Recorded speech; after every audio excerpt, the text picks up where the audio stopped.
आप सुन रहे हैं सुबह संदेश मॉर्निंग वॉइस। आप प्रभु का दास जोशी ब्रह्मा से वजन से बांटा जाएगा। पानी में डूबना, पहाड़ चढ़ना, पुण्य को खोजना, यहाँ का विश्वास।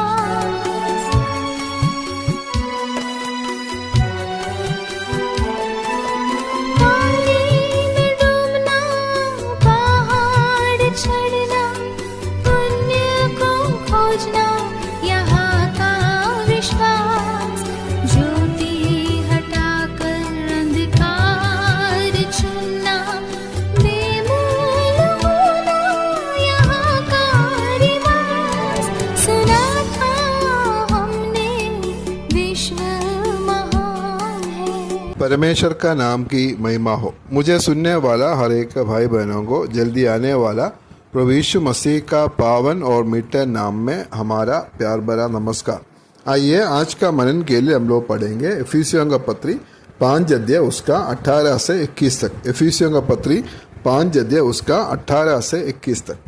डाकर से मतवाला ना बनो, क्योंकि इससे लुचपन होता है, पर आत्मा से परिपूर्ण होते जाओ और आपस में भजन और स्तुतिगान और आत्मिक गीत गाया करो और अपने अपने मन में प्रभु के सामने गाते और कीर्तन करते रहो और सदा सब बातों के लिए हमारे प्रभु यीशु मसीह के नाम से परमेश्वर पिता का धन्यवाद करते रहो। मसीह के भय से एक दूसरे के अधीन रहो। पिछले सप्ताह में हम लोग पवित्र आत्मा की परिपूर्णता के बारे में हम लोग देख रहे थे। आत्मा से परिपूर्ण होते जाओ, और उसका मतलब क्या है हम लोग पिछले सप्ताह में हम लोग देखा था। आत्मा से परिपूर्ण होना मतलब आत्मा का अधीन में एक जीवन को जीना है। पवित्र आत्मा का परिपूर्णता हमारा जीवन में हम लोग अनुभव करना है। ऐसा हम लोग पवित्र आत्मा से परिपूर्ण होने से और ऐसा एक जीवन में क्या क्या होगा या वो किस प्रकार का जीवन होगा, वो हम लोग 19 से लेकर 21 पद तक हम लोग देख सकते हैं। कुछ बातों को हम लोग देख सकता है। हमारा जीवन पवित्र आत्मा से परिपूर्ण है क्या, ये हम लोग परख सकता है। अगर ये बातें हमारा जीवन में होने से हम बोल सकते हैं कि हमारा जीवन पवित्र आत्मा से परिपूर्ण है। वो क्या क्या है, जो पहले बात हम लोग देख सकते हैं उसको 19 पद में आत्मा से परिपूर्ण होते जाओ बोलने के बाद 19 पद में आपस में भजन और स्तुतिगान और आत्मिक गीत गाया करो और अपने अपने मन में प्रभु के सामने गाते और कीर्तन करते रहो।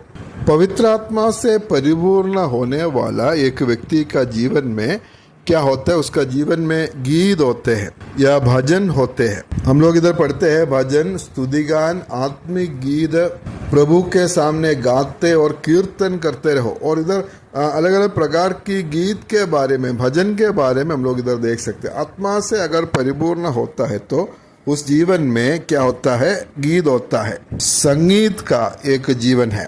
याकूब का पत्री 5 अध्याय उसका 13 पद में हम ऐसे पढ़ता है, यदि तुम में कोई दुखी हो तो वो प्रार्थना करे, यदि आनंदित हो तो वो स्तुति के भजन गाए। स्तुति का भजन गाना या आत्मिक गीत गाना का मतलब है कि हमारा जीवन आनंदित है। पवित्र आत्मा से परिपूर्ण होने वाला एक जीवन में आत्मिक गीत है और उसका एक अर्थ है कि उसका जीवन में हमेशा आनंद है। ये जो आनंद है हमें प्रभु यीशु मसीह देने वाला आनंद है। अगर हम पवित्र आत्मा से भरपूर होने से हमारा जीवन में कुछ भी परिस्थिति होने से भी उसका बीच में हम लोग आनंदित होकर हम लोग रह सकता है।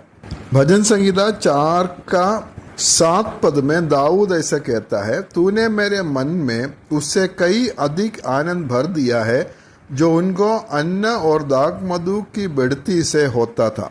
दुनिया का जीवन में तभी आनंद है जब उसका जीवन में सांसारिक तौर पे उन्हें कुछ मिले, लेकिन हमारा जीवन में जो आनंद है वो हमारा जीवन में कुछ भी नहीं होने से भी, प्रतिकूल परिस्थितियों में भी हम लोग उसके बीच में हम लोग आनंदित रह सकता है, क्योंकि ये आनंद हमें संसार से नहीं मिला, ये हमें प्रभु से मिला हुआ आनंद है।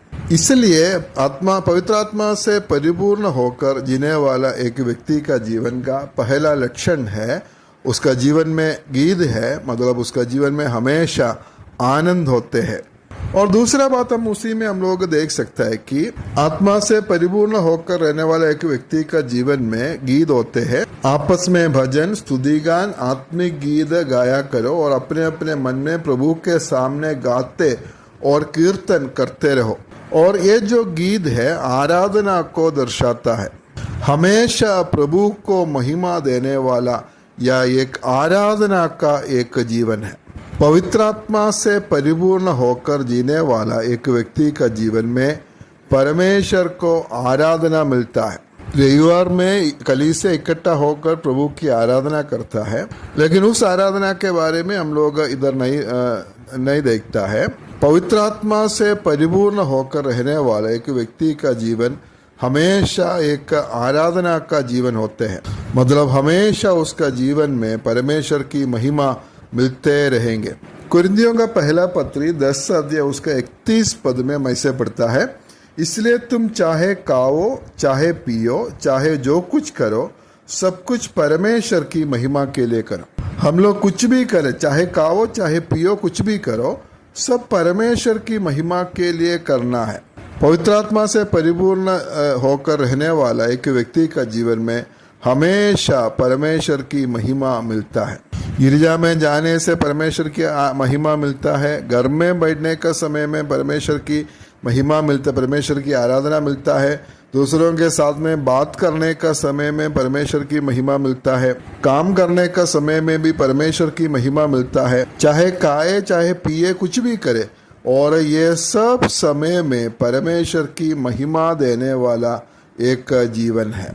वो कभी भी अपना महिमा के लिए कुछ भी नहीं करेगा, जो कुछ करे उसका एक ही मकसद है, उस काम के द्वारा उसका परमेश्वर की महिमा मिलना चाहिए। हमें हमेशा परमेश्वर की महिमा उनका जीवन के द्वारा होना चाहिए। इसलिए हम विश्वासियों से प्रभु चाहता है कि आत्मा से परिपूर्ण होकर एक जीवन को जीना है, मतलब हम आत्मा की अधीन होकर हम लोग रहना है, और हम पवित्र आत्मा की अधीन होकर या पवित्र आत्मा की परिपूर्णता से हम लोग जी रहा है कि हम अपने आप को परख सकता है। और पहले बात हम लोग देखा है कि ऐसा आत्मा से परिपूर्ण होकर रहने वाला एक व्यक्ति का जीवन में हमेशा भजन होते हैं, स्तुतिगान होते हैं, आत्मिक गीत होते हैं, मतलब उसका जीवन में हमेशा आनंद होता है।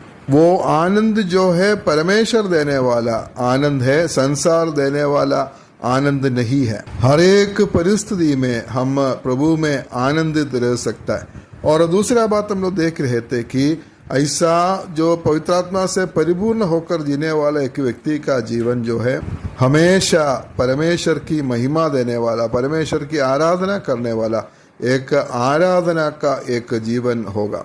प्रभु हमें सहायता करे पवित्र आत्मा से परिपूर्ण होकर जीने के लिए। हम सबको परमेश्वर सहायता करे। परमेश्वर का नाम की महिमा हो।